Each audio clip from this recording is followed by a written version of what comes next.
Electron और photon के अंतर्गत आज के अध्ययन का मुख्य बिंदु है इलेक्ट्रॉन उत्सर्जन और कार्यफलन, प्रकाश विद्युत प्रभाव।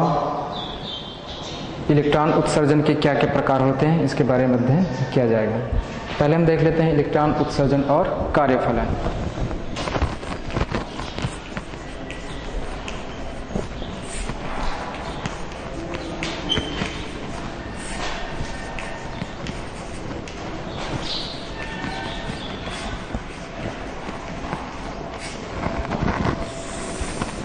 इलेक्ट्रॉन उत्सर्जन और कार्यफलन।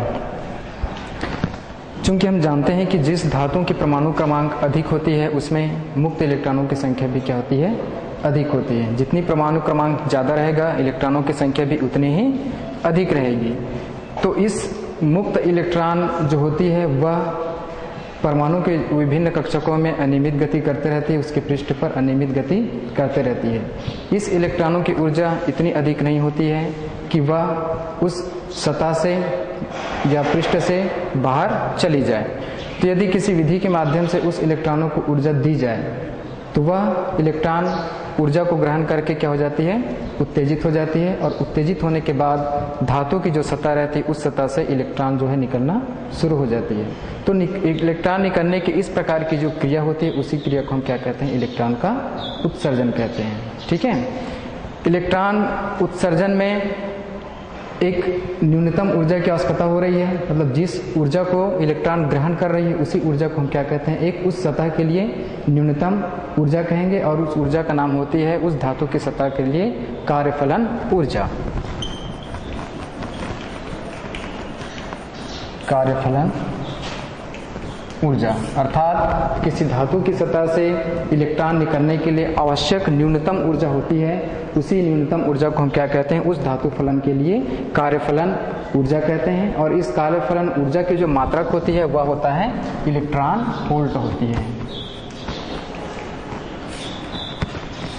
इलेक्ट्रॉन वोल्ट होती है जिसको ईवी के माध्यम से प्रदर्शित किया जाता है। ठीक है। तो ये अलग अलग धातुओं में जो कार्यफलन का मान होता है या इलेक्ट्रॉन वोल्ट जो ऊर्जा होती है उसका मान अलग अलग धातुओं के लिए क्या होती है, अलग अलग होती है। चूंकि हम जानते हैं कि अलग अलग धातुओं की प्रकृति भी क्या होती है, अलग होती है। तो इसलिए किसी भी धातु की सतह से यदि अपने को इलेक्ट्रॉन उत्सर्जित कराना है तो उसके लिए जो न्यूनतम ऊर्जा की मान होगी जिसको कह रहे हैं कार्यफलन ऊर्जा, वह भी क्या होगा, अलग अलग होगा। ठीक है। तो इसमें हम इलेक्ट्रॉन उत्सर्जन हम कितने प्रकार से करा सकते हैं, क्या क्या उसकी विधियां हैं, इस विधि के बारे में देखें। तो इलेक्ट्रॉन उत्सर्जन के जो प्रकार होगी, इलेक्ट्रॉन उत्सर्जन के प्रकार मुख्यतः 4 प्रकार होती है।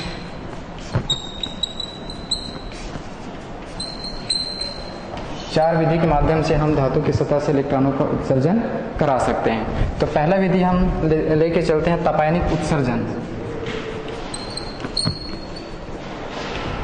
तपायनिक उत्सर्जन। तपायनिक उत्सर्जन में क्या होता है कि धातु की सतह को हम गर्म करते हैं। जब धातु की सतह को गर्म किया जाता है तो धातु की सतह पर उपस्थित मुक्त इलेक्ट्रॉन गर्म होकर के क्या हो जाती है, उत्तेजित हो जाती है। अर्थात उस इलेक्ट्रॉन की गतिज ऊर्जा क्या होती है, बढ़ जाती है। जब इलेक्ट्रॉन गर्म होकर उत्तेजित हो जाएगी या उसकी गतिज ऊर्जा बढ़ जाएगी तो वह धातु की सतह से क्या करेगी, निकलना शुरू करेगी।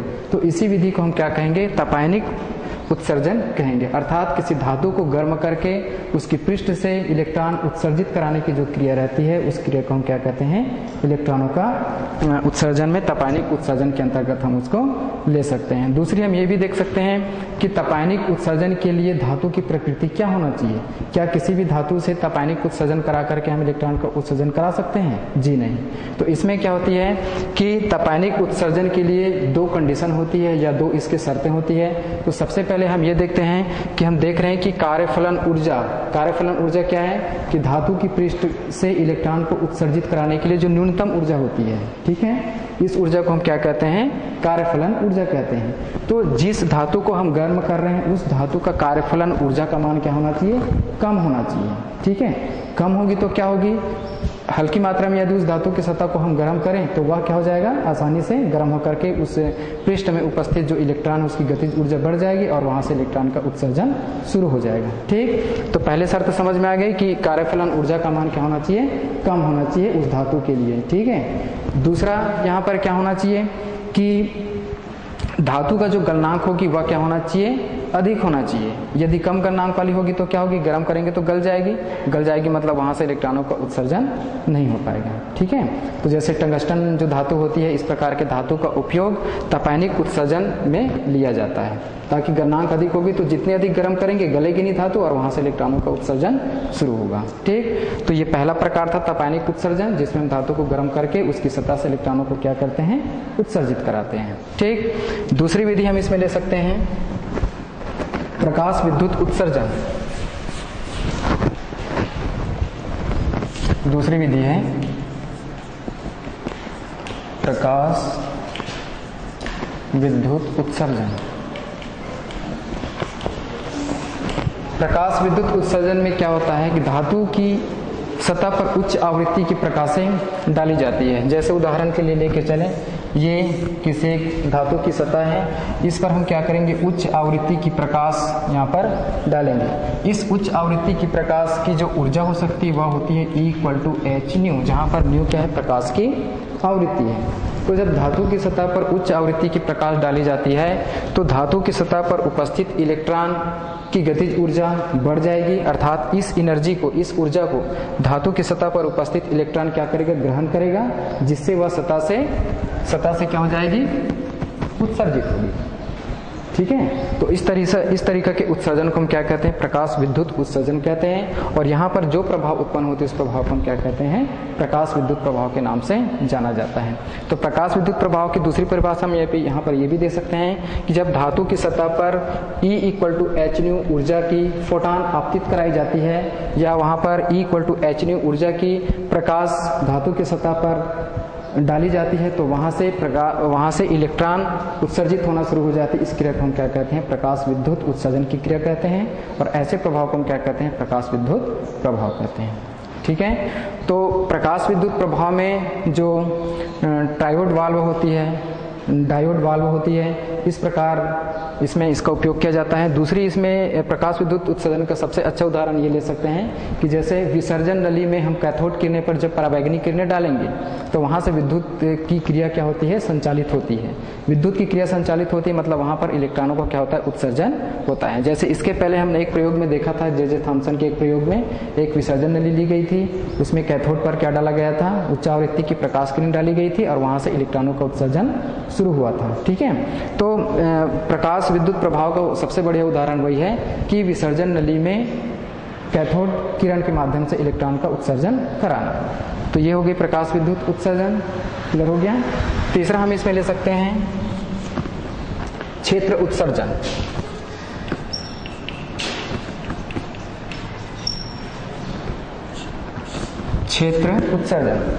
क्षेत्र उत्सर्जन इस प्रकार के उत्सर्जन को कहते हैं कि धातु की सतह पर जब प्रबल विद्युत क्षेत्र लगाई जाती है, तो प्रबल विद्युत क्षेत्र लगाने से, चूंकि हम जानते हैं कि इलेक्ट्रॉन में क्या होते हैं, ऋणात्मक आवेश उत्पन्न होती है या ऋणात्मक आवेश उसमें होता है, तो प्रबल विद्युत क्षेत्र जब वहां पर लगाई जाएगी किसी भी धातु के आसपास, तो इलेक्ट्रॉन आकर्षित होकर धातु की सतह से क्या हो जाती है, बाहर निकलना शुरू हो जाती है। तो इस प्रकार की क्रिया को हम क्या कहते हैं, क्षेत्र उत्सर्जन की क्रिया कहते हैं। ठीक है, प्रबल विद्युत क्षेत्र क्या करेंगे, लगाएंगे, चुंबकीय क्षेत्र नहीं। चुंबकीय क्षेत्र चूंकि निगेटिव आवेश वाले, इसलिए चुंबकीय क्षेत्र पे नहीं होगी। किस क्षेत्र पे होगी, विद्युत क्षेत्र लगाएंगे, तभी वहां से इलेक्ट्रॉन क्या करेगा, धनात्मक प्लेट की ओर आकर्षित हो जाती है और सतह से इलेक्ट्रॉन का उत्सर्जन शुरू हो जाता है। तो इस तरीके से हम क्या कर सकते हैं, क्षेत्र उत्सर्जन क्रिया के माध्यम से भी धातु की सतह से इलेक्ट्रॉनों का उत्सर्जन करा सकते हैं। ठीक है, चौथा जो होती है इसमें द्वितीयक उत्सर्जक के नाम से जानते हैं। द्वितीयक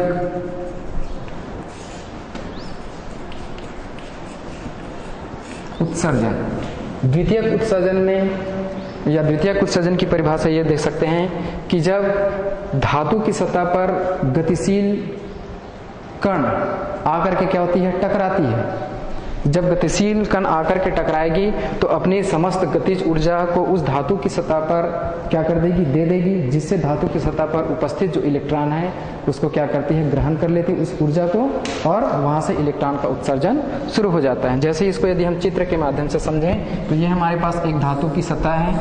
इस धातु की सतह पर कोई भी कण जो है तीव्र वेग से क्या करती है, इस पर टकराती है। तो हम जानते हैं कि इस धातु का जो द्रव्यमान होगा, ये जो छोटे छोटे जो कण दिख रही है उसकी क्या होगी, द्रव्यमान होगी। द्रव्यमान को यदि हम m से प्रदर्शित करें और v वेग से क्या कर रही है, गति कर रही है, तो इस कण की काइनेटिक एनर्जी, गतिज ऊर्जा क्या हो जाएगी, 1/2 mv का स्क्वायर होगा। ठीक है, तो ये गतिज ऊर्जा किसको दे देगी, धातु की सतह को दे देगी, या यहाँ पर जो उपस्थित इलेक्ट्रॉन है वो क्या करेगी, उस एनर्जी को 1/2 mv² जो ऊर्जा, उस ऊर्जा को क्या करेगी, ग्रहण करेगी। ग्रहण करने के बाद में इस सतह से धातु का उत्सर्जन, इलेक्ट्रॉन का उत्सर्जन क्या हो जाएगा, शुरू हो जाएगा। ठीक है, तो इस तरीके से हम क्षेत्र उत्सर्जक और द्वितीयक उत्सर्जक के माध्यम से धातु की सतह से इलेक्ट्रॉनों का क्या करते हैं, उत्सर्जन कराते हैं। तो ये 4 विधियां हैं। इस चारों विधि के माध्यम से हम किसी भी प्रकार के धातु की सतह से इलेक्ट्रॉनों को क्या कर सकते हैं, निकाल सकते हैं या वहां से उत्सर्जित करा सकते हैं। इस प्रकार की क्रिया को हम क्या कहते हैं, इलेक्ट्रॉनों का उत्सर्जन कहते हैं। और ये जो प्रभाव कहलाती है प्रकाश विद्युत प्रभाव के अंतर्गत आती है। ठीक है, अब यहाँ पे हम आगे चलते हैं फोटॉन के बारे में।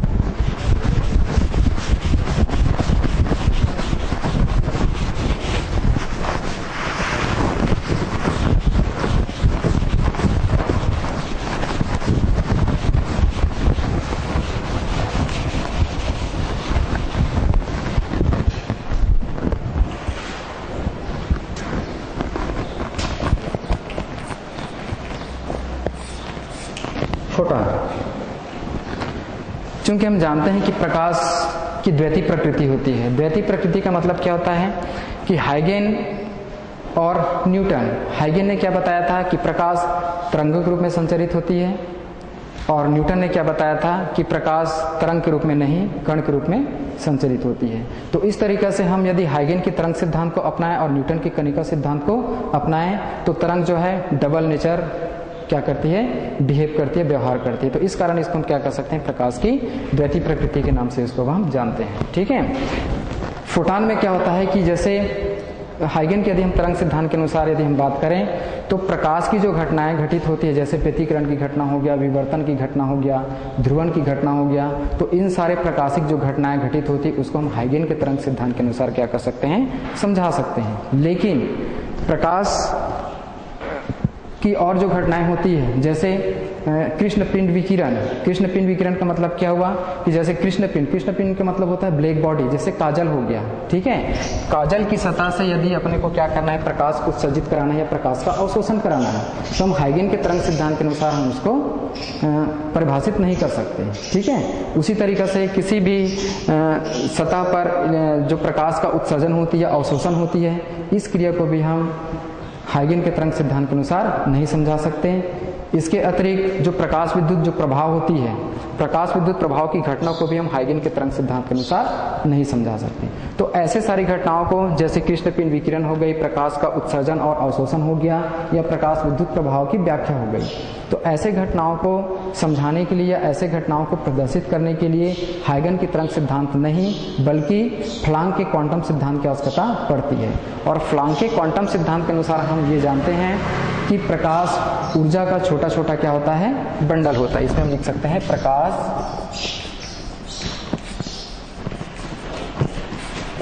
ऊर्जा का छोटा छोटा बंडल होता है।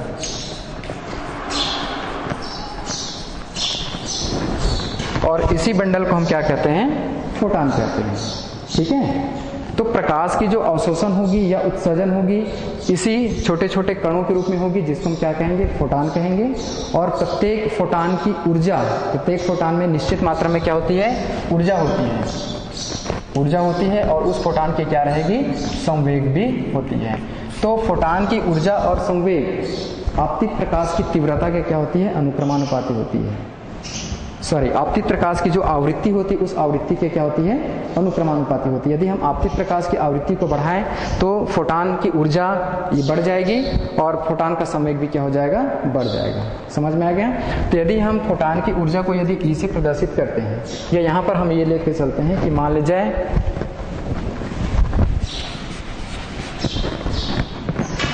फोटॉन की तरंग दैर्ध्य, माना कि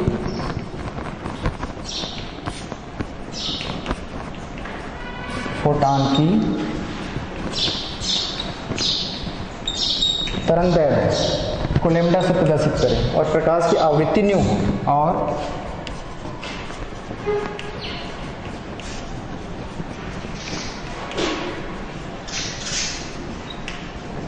न्यू, तो फोटॉन की ऊर्जा E बराबर क्या हो जाएगी, h न्यू होगा। क्योंकि हम जान रहे हैं कि फोटॉन की ऊर्जा आवृत्ति के क्या होती है, अनुक्रमानुपाती होती है। इस समीकरण को हम ऐसा भी लिख सकते हैं, E equal to H C upon lambda भी लिखा जा सकता है। यहाँ पर ऊर्जा का जो सूत्र निकला हुआ है एच न्यू, एच क्या चीज़ है, प्लांक कांस्टेंट है। इसको हम कहते हैं जहाँ एच प्लांक नियतांक है,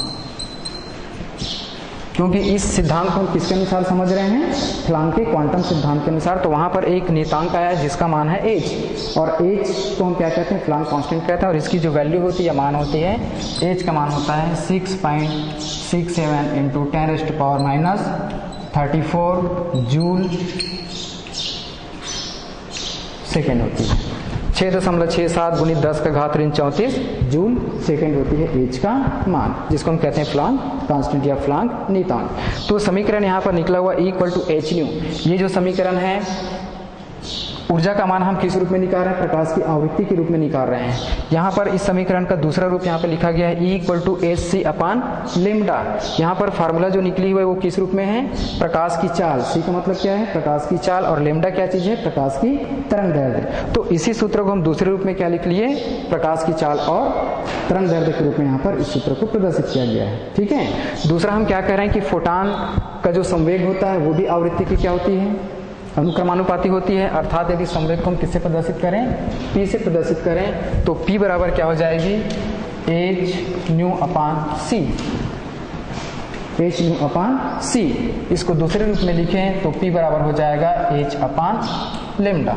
तो यहाँ पर भी c h क्या चीज़ है, प्रकाश फोटॉन प्लांक कांस्टेंट है। ठीक है, जिसका मान कितना है यहाँ पर 6.67 गुणित 10⁻34 जूल सेकेंड होती है। ठीक है। तो इस तरीका से फोटॉन की ऊर्जा और उसका संवेग ये यहाँ पर निकाला गया है। तो यहाँ पर जो सूत्र निकला हुआ है ये सूत्र महत्वपूर्ण है, और इस सूत्र के माध्यम से यदि हम एक प्रश्न हल करना चाहें तो हल कर सकते हैं। जैसे मान लीजिए हमारे पास एक प्रश्न लेते हैं कि एक फोटॉन की ऊर्जा 20 इलेक्ट्रॉन वोल्ट है। एक प्रश्न लेते हैं, फोटॉन की ऊर्जा E बराबर कितना, 20 इलेक्ट्रॉन वोल्ट। ठीक है। यदि हम प्रकाश की चाल को देखें तो प्रकाश की चाल को c से प्रदर्शित करते हैं। c का मान कितना होगा, 3 गुणित 10⁸ मीटर प्रति सेकेंड। ठीक है। निर्वात में प्रकाश की चाल कितनी होती है, 3 गुणित 10⁸ मीटर प्रति सेकेंड। और प्लांक कांस्टेंट का मान हम जानते हैं कितना, 6.67 गुणित 10⁻34 जूल सेकेंड होती है। तो इस फोटॉन जिसकी ऊर्जा 20 इलेक्ट्रॉन वोल्ट है उसकी तरंग दैर्ध्य निकालना है, लेमडा का मान ज्ञात करना है। ठीक है। तो लेमडा का मान ज्ञात करने के लिए हम देखेंगे यहाँ पर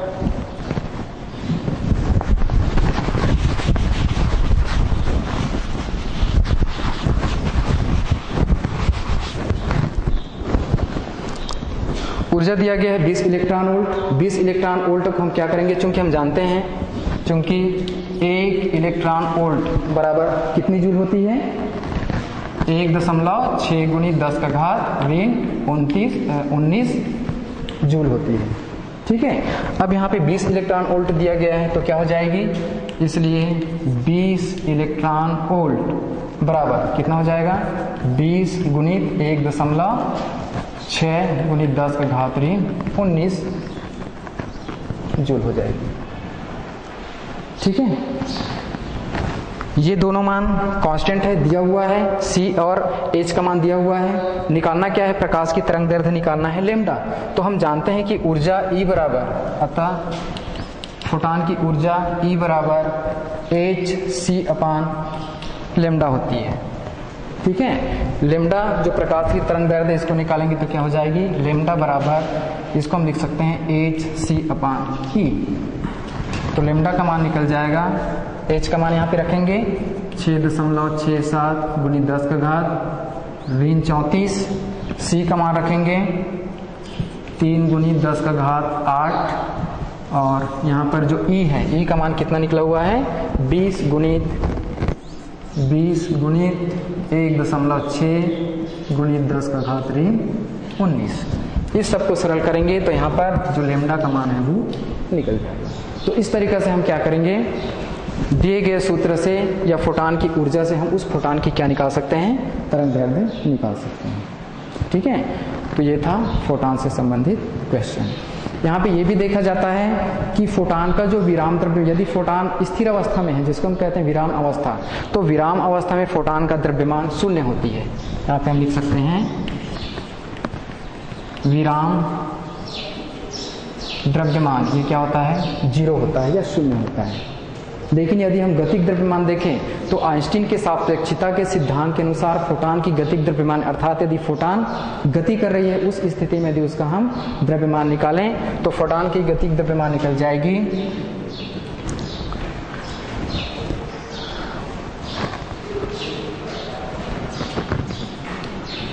m बराबर h न्यू अपान c का वर्ग। ठीक है, यह है फोटॉन की गतिक द्रव्यमान। तो यहाँ पर प्रश्न पूछा जाता है कि फोटॉन का गतिक द्रव्यमान क्या होता है, तो यहाँ पे आंसर क्या रहेगी, m बराबर h न्यू अपान c का वर्ग, ये होती है। तो इस तरीका से हम फोटॉन, जो प्रकाश का एक छोटा छोटा बंडल होता है, उसको हम क्या कहेंगे, फोटॉन कहेंगे।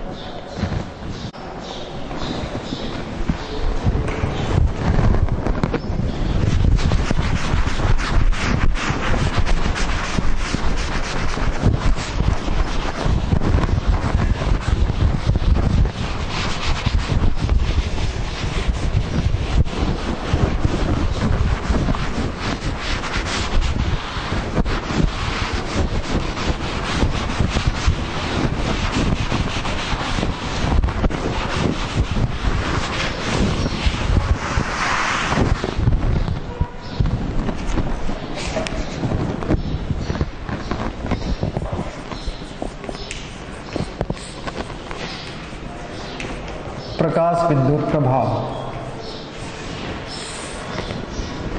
प्रकाश विद्युत उत्सर्जन के माध्यम से प्रकाश विद्युत प्रभाव की व्याख्या हम कर सकते हैं, क्योंकि हम जानते हैं कि जब किसी धातु के पृष्ठ पर उच्च आवृत्ति युक्त प्रकाश आपतित कराई जाती है और उस, जिसको हम कहते हैं फोटॉन, उसकी ऊर्जा कितनी होती है, E equal to H nu. तो जब धातु की सतह पर उच्च आवृत्ति युक्त फोटॉन या जिसकी ऊर्जा E equal to H nu है, ये जब हम धातु की सतह पर आपतित कराएंगे तो धातु की सतह से इलेक्ट्रॉनों का क्या होगा, उत्सर्जन होगा। इतनी ऊर्जा को धातु की सतह क्या करेगी, ग्रहण करेगी, जिससे उस सतह पर उपस्थित जो इलेक्ट्रॉन है वह क्या करेगी, उत्तेजित अवस्था में आकर के धातु की सतह से बाहर जाना शुरू करेगा। ठीक है, तो इसी प्रक्रिया को या इस प्रकार के प्रभाव को हम क्या कहते हैं, प्रकाश विद्युत प्रभाव कहते हैं। प्रकाश विद्युत प्रभाव की सबसे पहली जो व्याख्या थी उसको हर्ट्ज नामक वैज्ञानिक ने देखा। हर्ट्ज नामक वैज्ञानिक ने कैसे देखा कि विसर्जन नली में जो कैथोड होती है उस कैथोड पर क्या डाला, पराबैंगनी किरणें डाली। जैसे इस प्रकार की एक विसर्जन नली ऐसा बनाया गया था, इसमें एक कैथोड होती है। ठीक है, इस कैथोड पर उच्च ऊर्जा युक्त जब पराबैंगनी किरणें क्या करते हैं, डाली जाती है। ये पराबैंगनी किरणें हैं, पराबैंगनी किरणें, जिसकी एनर्जी कितनी है, E equal to H new.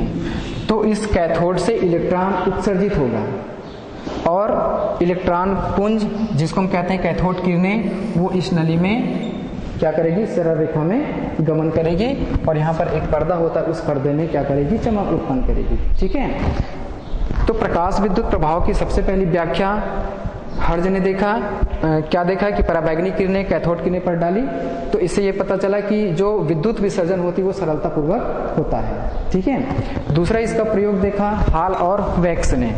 हाल और वेक्स ने क्या देखा,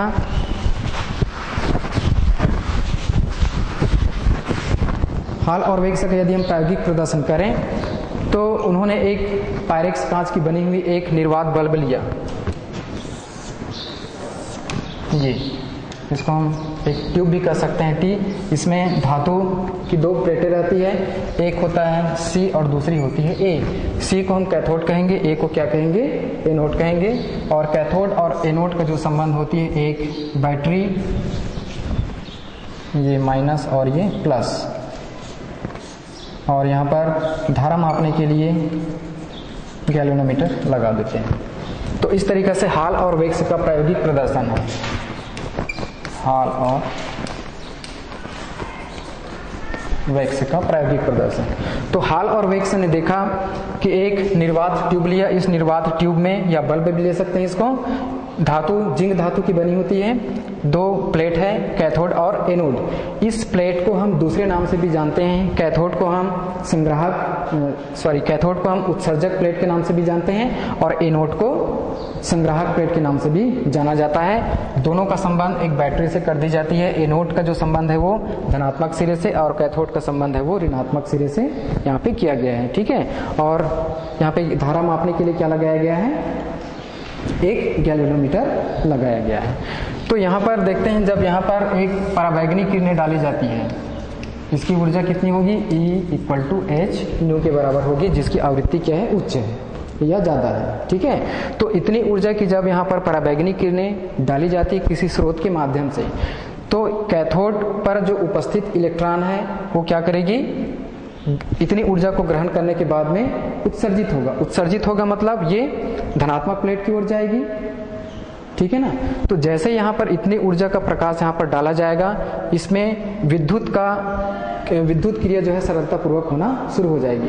जब E = H न्यू, जिसको हम पराबैंगनी किरणें कह रहे हैं, इस पराबैंगनी किरणें को डालना यदि हम बंद कर दें तो यहाँ पर विद्युत की क्रिया जो है संचालित नहीं होगी, मतलब ये जो धारा मापी में है उसमें धारा प्रवाहित नहीं होगा।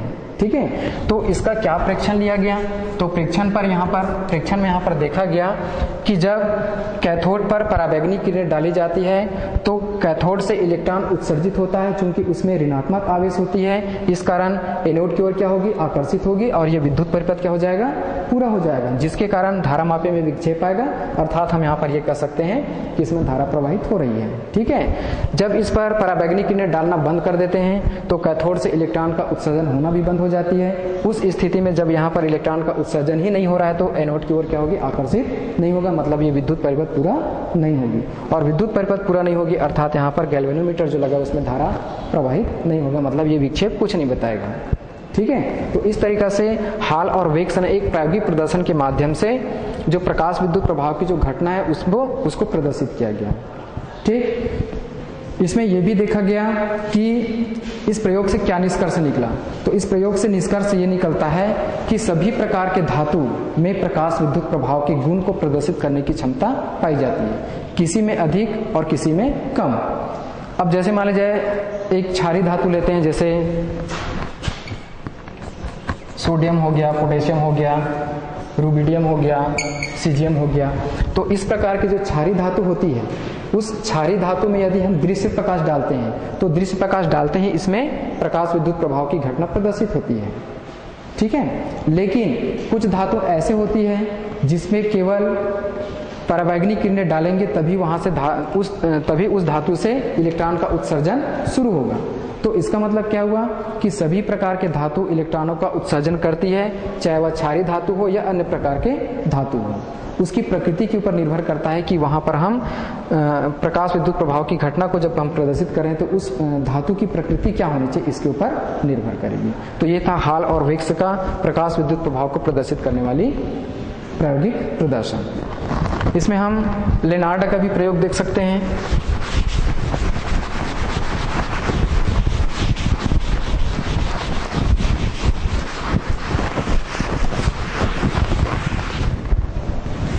प्रकाश विद्युत प्रभाव का प्रायोगिक प्रदर्शन।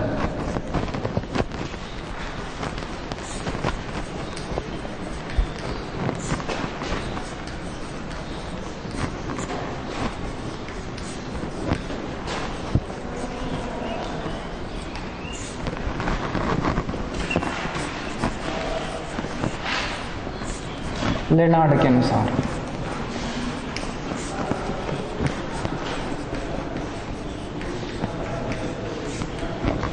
लेनार्ड के अनुसार, ठीक है। जैसे हाल और वेक्स ने अपना प्रायोगिक प्रदर्शन किया, उसी तरीके से लेनार्ड भी ने किया। और लेनार्ड के लिए यहाँ पर हम एक चित्र बनाते हैं।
ये बैटरी दी।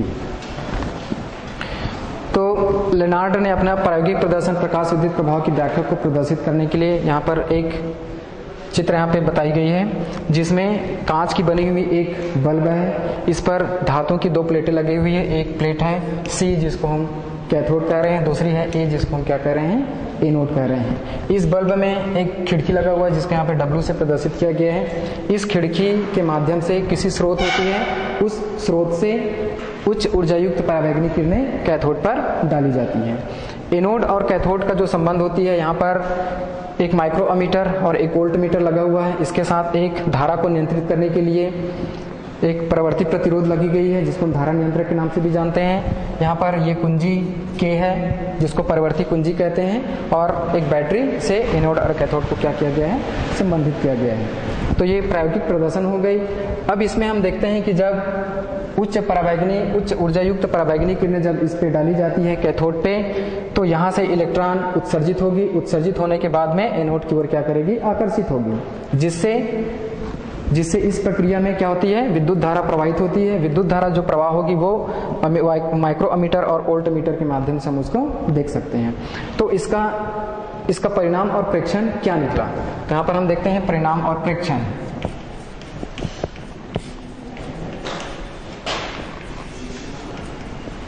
प्रेक्षण और परिणाम में सबसे पहला यहाँ पर हम देखते हैं कि आपतित प्रकाश की तीव्रता,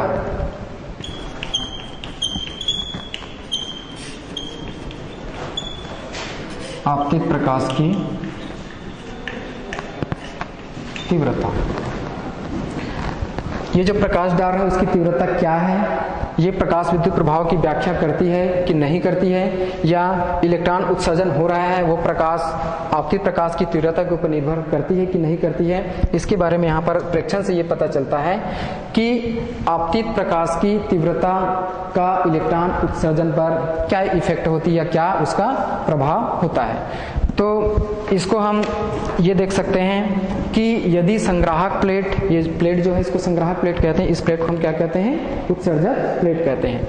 तो संग्राहक प्लेट के विभव को यदि धनात्मक या धन से कनेक्ट करते हैं, धन से जोड़ा जाता है, तो इसका विभव को क्या माना जाएगा, उच्च विभव पर माना जाएगा। तो जब हम संग्राहक प्लेट को उच्च विभव पर रखते हैं तो इस परिपथ में धारा प्रवाहित शुरू हो जाती है। जैसे जैसे हम विभव के मान को बढ़ाते जाएंगे, परिपथ में धारा के मान भी क्या होती जाएगी, बढ़ती जाएगी। ठीक है, एक स्थिति ऐसे आती है कि उत्सर्जक जो प्लेट है उससे उत्सर्जित होने वाले इलेक्ट्रॉन की दर, संग्राहक प्लेट में इलेक्ट्रॉन जो संग्रहित हो रही है उसकी दर, दोनों यदि आपस में बराबर हो जाए तो विभव के मान को भी हम यदि बढ़ाते हैं तो धारा का मान नहीं बढ़ेगी, नियत हो जाएगी। ठीक है, और उस नियत मान को हम क्या कहते हैं, संतृप्त धारा कहते हैं। धारा के नियत मान,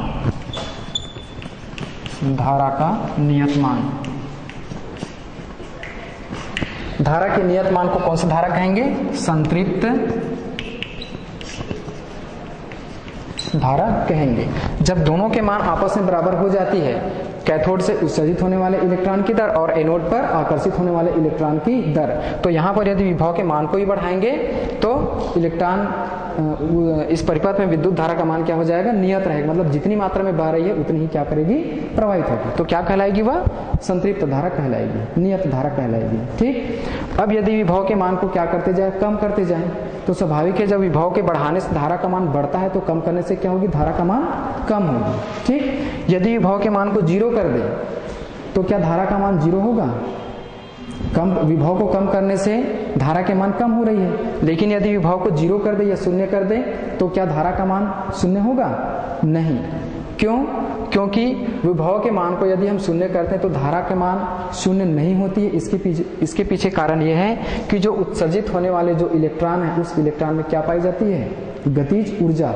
और उस गतिज ऊर्जा के कारण यदि विभव के मान को हम 0 करते हैं तो धारा के मान क्या होती है, 0 नहीं होती है। तो धारा के मान को 0 करने के लिए क्या करना पड़ेगा, किसी विशेष विधि के माध्यम से धनात्मक विभव और ऋणात्मक विभव, इस विभव को आपस में क्या करते हैं, बदल देते हैं। जो यहाँ पर संग्राहक प्लेट है उसके विभव को ऋणात्मक करेंगे और जो उत्सर्जक जो प्लेट है उसके विभव को क्या करेंगे, धनात्मक करेंगे। ये ऋण और ये धन। पहले की स्थिति में क्या था, ये धन था, ये क्या था, ऋण था। अब बदल दिया गया। बदल देने के बाद में क्या होती है, जब विभव के मान को कम करते हैं तो धारा के मान ऑटोमेटिक क्या हो जाती है, कम हो जाती है। ठीक है। तो उस विभव को जिसको हम V0 से प्रदर्शित करेंगे, अर्थात विभव के उस ऋणात्मक मान के लिए जिस पर धारा के मान क्या हो जाती है, 0 हो जाती है, उस विभव को हम क्या कहते हैं, निरोधी विभव। ये V0 से प्रदर्शित करें, इसको हम क्या कहेंगे, निरोधी विभव कहते हैं। निरोधी विभव अर्थात निरोधी विभव वह विभव है जिसमें धारा का मान क्या हो जाती है, 0 हो जाती है। ठीक है। कब 0 हुआ, जब संग्राहक प्लेट के विभव को क्या किया, ऋणात्मक विभव पर लाया। ठीक है। तो इस कारण निरोधी विभव पर धारा का मान क्या होगी, 0 होगी।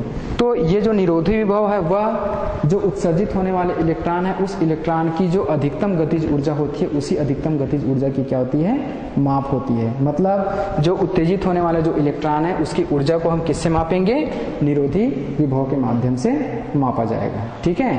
अब यदि इलेक्ट्रॉन का जो ऊर्जा है या उसकी अधिकतम वेग है उसको यदि हम यहाँ पे निकालें तो देख सकते हैं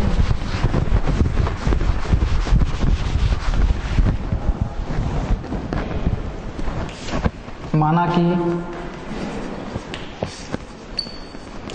इलेक्ट्रॉन का द्रव्यमान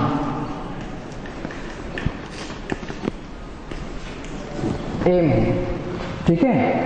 और उसकी अधिकतम वेग और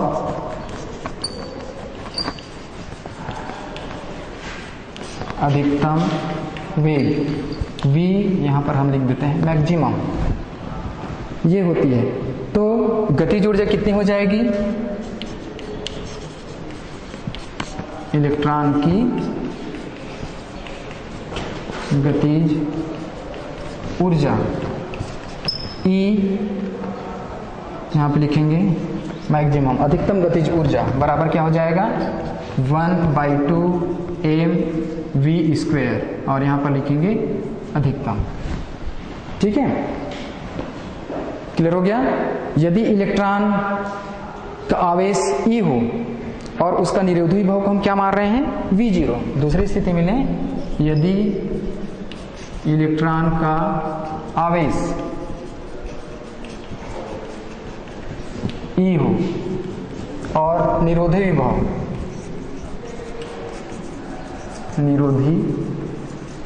विभव बराबर क्या हो, V0। तो इस स्थिति में इलेक्ट्रॉन की ऊर्जा क्या होगी,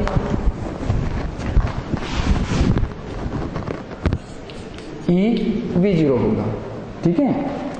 यदि इलेक्ट्रॉन का आवेश E हो और उसका निरोधी विभव क्या हो, V0 हो, तो इस स्थिति में हम ले सकते हैं E मैक्सिमम बराबर EV0। ये समीकरण नंबर 2 और इसको मानेंगे समीकरण 1। समीकरण 1 और 2 से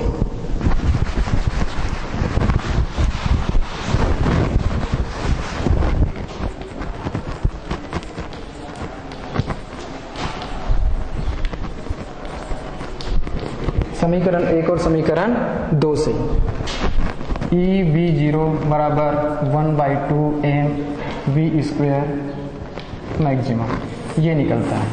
तो इस सूत्र से क्या पता चला कि उत्सर्जित इलेक्ट्रॉन प्रकाश की तीव्रता के ऊपर निर्भर नहीं करती है। प्रकाश की तीव्रता कितनी भी हो, यहाँ पर कहीं पे तीव्रता दिख रहा है, नहीं दिख रहा है। ये क्या है, गतिज ऊर्जा है। ठीक है, गतिज ऊर्जा मतलब इलेक्ट्रॉनों की गतिज ऊर्जा कितनी दर से क्या हो रहा है, इलेक्ट्रॉन क्या हो रही है, बाहर चले जा रही है, निकल रही है। तो इस सूत्र से ये पता चलता है कि आपतित प्रकाश की तीव्रता के ऊपर इलेक्ट्रॉन उत्सर्जन होने की दर ये निर्भर नहीं करता, चाहे उसकी तीव्रता कितनी भी हो।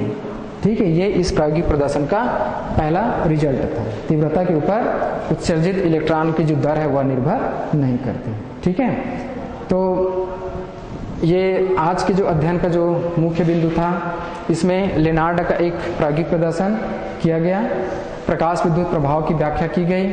आगे इसमें कंटिन्यू जारी रहेगी। Thank you.